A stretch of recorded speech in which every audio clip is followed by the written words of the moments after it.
ఎప్పుడైతే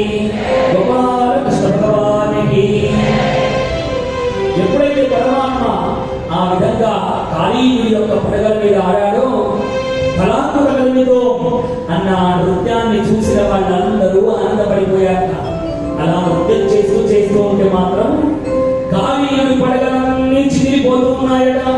తోక పట్టుకున్నాడు, ఎటు పోవడానికి వీలేదు. కళ్ళల్లో నుంచి రక్తం అంతా ధారలుగా కారుతూ ఉన్నదట. ఆ పడగలన్నీ చిదిరిపోతూ ఉంటే కాళీయుడి యొక్క భార్యలు అనేక మంది ఆ నీళ్ళలో వచ్చి కృష్ణ పరమాత్మకు నమస్కారం చేశారు. హే కృష్ణ, ఈ లోకంలో సమస్త జీవులకు ఆధారము నీవు కదా. ఈ లోకంలో సర్పజాతిని పుట్టించిన, విషపు పురుగులను పుట్టించిన, మానవులను 84 జీవరాశులను పుట్టించిన నీవే కదనయ్యా. ఒక్కో జీవానికి ఒక్కో గుణాన్ని నువ్వు ఏర్పరిచావు. మాకు తమో గుణాన్ని ఇచ్చావు. సర్పజాతికి తన మన అన్న భేదం లేదు. ఎవరు కనబడితే చాలు వాళ్ళను కాటు వేసే గుణాన్ని మాకు ఇచ్చావయ్యా. కాబట్టి మా జాతి గుణాన్ని నువ్వే మాకిచ్చి ఇప్పుడు నువ్వే మమ్మల్ని సంహరిస్తూ ఉంటే ఎలా కృష్ణయ్య అని అవి అన్ని నమస్కారం చేశారట. అనేక విధాల ప్రార్థన చేశారట. కృష్ణ పరమాత్మ అన్నారట, హే కాళీయుడా, మీ సర్పజాతిని ఇచ్చినటువంటి విషము కేవలము ఆత్మ సంరక్షణకు మాత్రమే, మీ ఆత్మ సంరక్షణకు మాత్రమే మీకు విషాన్ని ఇచ్చారు. కానీ మీరు ఏం చేస్తున్నారు తెలుసా?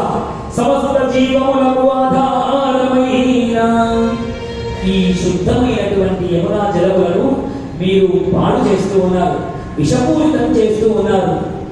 ఈ నీళ్లలో అస్తమానము విషాన్ని చెప్పి తాగడానికి ఉపయుక్తమైనటువంటి ఈ నీటిని పాడు చేస్తూ ఉన్నారు. అందుకని ఇప్పుడు మీకు బుద్ధి చెప్పాలని, ఈ యమునా నది నుండి మిమ్మల్ని పారద్రోలాలని ఈ విధమైనటువంటి క్రతువు జరిగింది. కాబట్టి ఓ కాళీయుడా, నీకు వెంటనే నీ పరివారంలో ఈ యమునా నదిని విడిచిపెట్టు.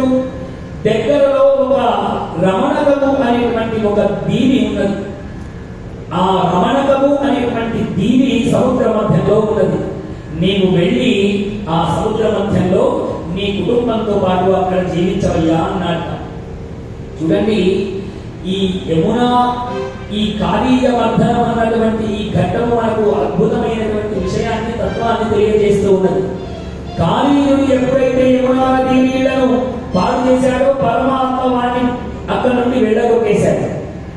ఇప్పుడు మనమందరం కూడా కాళీయుళ్ళమై మన ఇంటి దగ్గర ఉన్నటువంటి గోదావరిలో ఏ నదికి స్నానానికి వెళ్తామో అక్కడికి వెళ్ళి పుణ్యాన్ని సంపాదించడం అటుంచి ఆ నదిలో అనేకములైన చెత్త పదార్థములన్నీ వేసేస్తున్నాం. నిర్మాల్యమని ప్లాస్టిక్ పొట్లాలతో అన్నిటినీ వేసేస్తూ ఉన్నాం.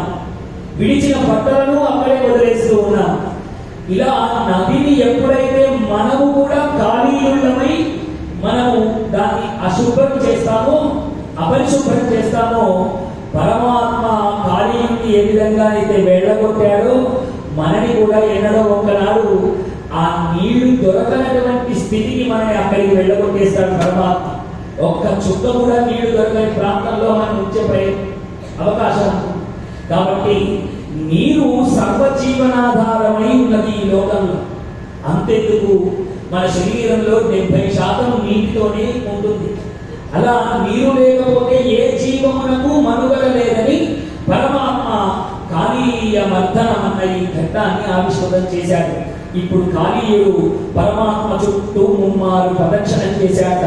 చేసి పరమాత్మతో నమస్కారం చేశాట. అయ్యా కృష్ణ, మేమందరము అసలు ఈ కాళీయ మడుగులో ఎందుకున్నామో తెలుసా?